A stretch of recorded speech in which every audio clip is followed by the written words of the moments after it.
श्री तुलसीदास जी विनय पत्रिका में कहते हैं कि काम मोहित गोपिकन पर कृपा अतुलित की।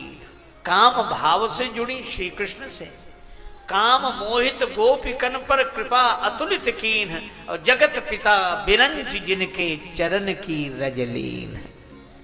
जगत पिता ब्रह्मा जी जिनकी चरण धूलि माथे से चढ़ाते हैं, गोपी प्रेम की ध्वजा हो गई है।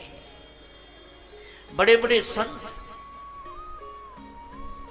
हमारे महात्मा कबीर बाबा कहते हैं, श्री कबीरदास जी, राम मोर पियू मैं तो राम की बहुरिया, सखिए गावहु मंगल चार, आज मोरे घर आए राजा राम भरतार। काम भाव है, पर ये दिव्य काम हो गया। माता मीरा कहती है, मेरे तो गिरधर गोपाल दूसरो न कोई, जाके सिर मोर मुकुट मेरो पति सोई।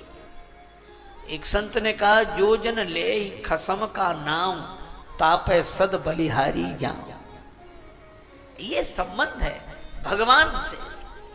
तब मैं हूं कि संत जिसका काम क्रोध लोभ रूपांतरित होकर जीव को भगवान से जोड़ने वाला हो, ऐसे संत हैं श्री भरत।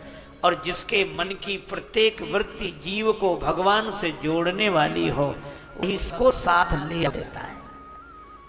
श्री भरत के साथ सब चले, इसका अर्थ है कि संत वह है जिसके साथ सब चल सकें, अथवा संत वह है जो सबको साथ लेकर चल सके। सबकी सवारियां अलग अलग हैं, कोई हाथी पर बैठकर जा रहे, कोई घोड़े पर, कोई रथ में, डोली में, कोई पैदल। और भरत जी ने निश्चय किया, प्रातः काल चली हूं प्रभु पाही। जीवन का धन्यता का क्षण वही जब कृपा का सूर्योदय हो। अच्छा, ये अलग अलग सवारियों से जा रहे हैं, कितनी अद्भुत बात है। यही सबका समन्वय है। भरत जी यह नहीं कहते कि बदलो सवारियां, एक ही सवारी से चलेंगे, जिससे हम चले उसी से चलो। हम पैदल चल रहे तो तुम भी चलो। पर श्री भरत ऐसा नहीं करते। क्यों नहीं करते? वे प्रसन्न है, चाहे हाथी से जाओ, चाहे घोड़े से जाओ, चाहे रथ से, चाहे डोली से, चाहे पैदल, पर जाना तो एक ही जगह है। तो जब एक ही जगह जाना है तो सवारियों से कोई अंतर नहीं पड़ता।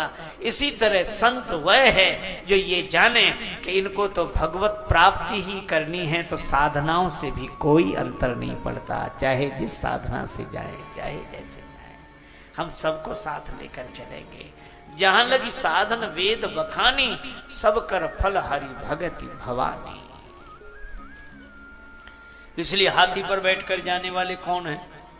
ये हैं ज्ञानी। हाथी का सिर बड़ा, आंख छोटी, सूक्ष्म। ज्ञानी का विचार बड़ा होता है, दृष्टि सूक्ष्म होती है।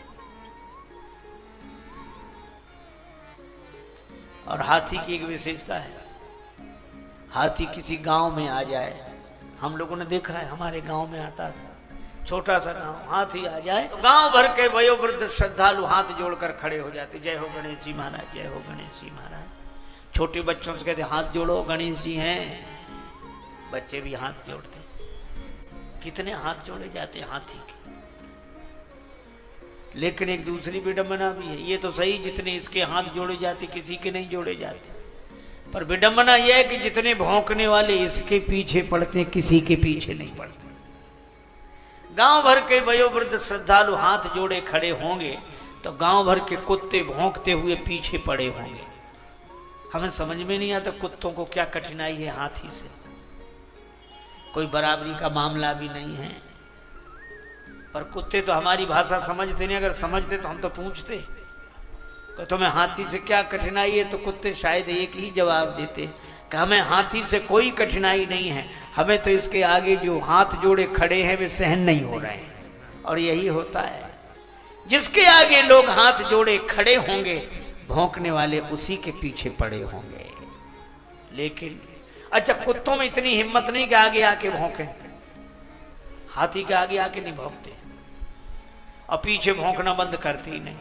ये भौंकने वालों की आदत ही ऐसी होती है, सामने आके भौंकते नहीं, पीछे भौंकना बंद करते नहीं। पर हाथी की विशेषता क्या है? वो हाथ जोड़ने वालों के पास ठहरता नहीं है और भौंकने वालों की ओर मुड़कर देखता नहीं है। जो निंदा और स्तुति में समान रह सके वही ज्ञानवान है।